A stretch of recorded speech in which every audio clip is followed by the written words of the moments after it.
kind of like getting on a bit. I was a student in kind of 1968, which is like, you know, like so long ago, people from that time don't even kind of live on the planet anymore. One of the things about that year was that there was a very significant war happening in Vietnam. And there was actually a lot of student protest.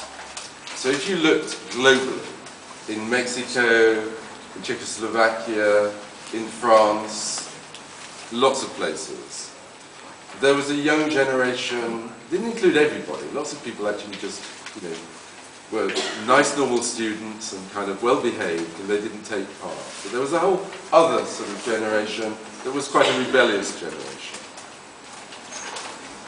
In Paris in '68, there was a very, very significant student demonstration which started out when the university said to one group of students, boys and girls can't visit their own dormitories. No hanky-panky should go on in the university. And a group of students kind of turned up when the Minister of Culture came to open the local swimming bath, the new swimming bath for the university.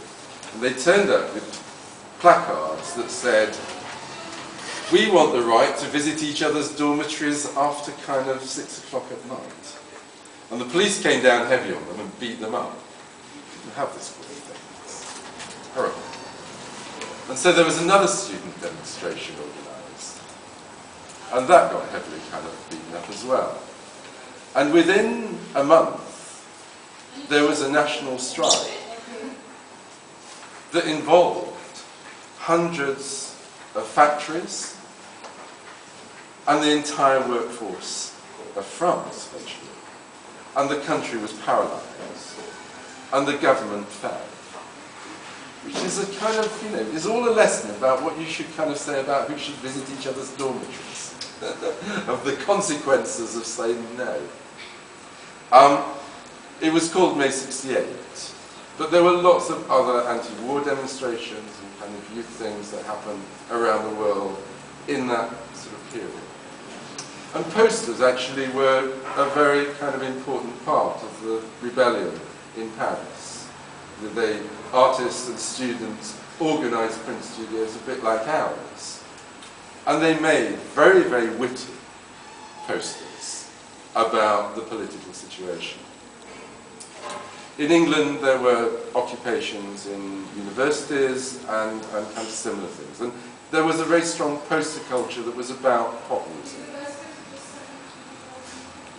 I came as a kind of next generation, sort of inspired by that kind of stuff, a student at that time. And when I left art school in '72, I sort of decided that I was entirely unemployable. And I started making posters on my kitchen table for anarchists, squatters, community organisations. And the studio, as you see it today, has kind of grown out of that. In its very early years, it was all about poster making and working with community groups. Then it kind of developed into sort of providing services generally for artists and looking like a posh organisation with its own gallery. It all kind of grow up and change. But still, yeah, there's a kind of ongoing interest in hedonism and rebellion that kind of underlies what I've kind of been doing. And time goes incredibly fast. You will sort of be sitting in 40 years' time thinking, what happened to my life? I remember that talk. It goes very fast. When I was thinking about kind of a show 2 years ago, I thought it would be really good to do an exhibition that celebrated that kind of poster work, community graphics that had happened globally from '68 until now. And so I made an exhibition called Agitprop. When I was making that exhibition, I was talking with friends and we kind of said, exactly what did West London do for the revolution. Actually, there were a lot of hippies, there was a strong drug culture, there was a lot of music, and there was a lot of fashion. But the politics were a bit weak. And so we concluded that actually what West London did, and did magnificently, was it wrote the soundtrack and designed the uniforms of that 68 revolution. And out of that idea came this show. And what this show tries to do is to look at what is quite an extraordinary phenomenon in terms of music in this area, which is that I reckon that over 50 years, maybe about 20% of music, popular music, that has come to dominate the world has been associated with an area that is about 4 miles in every direction from here. And that's not just one kind of music. It's lots of kinds of music and different generations. And so we made the show and called it Groove Grove Graphics. Grove because Ladbroke Grove has always been the centre of that kind of music scene. Groove because before digital downloads, records had grooves. And it alliterates well. You know, the words run together well, Groove Grove. And graphics because we sort of try to tell that story through the images that people made to kind of celebrate their music. When we were planning it, we kind of thought, how do you tell a story? And when you look at most sort of music things, they sort of say, oh, the 50s, the 60s, the 70s. They kind of tend to take decades and talk about music and fashion that happened in decades. Or they say, you know, styles of music, you know, R&B. R&B to you guys probably means different things to R&B for somebody of my generation. Entirely different kind of music.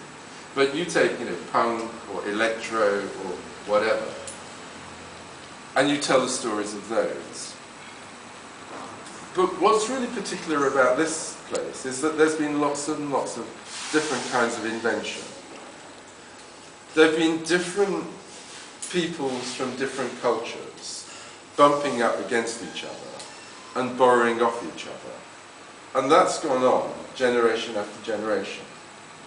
And so we decided that we'd throw away the idea of decades, and we'd throw away the idea of different music kind of genres.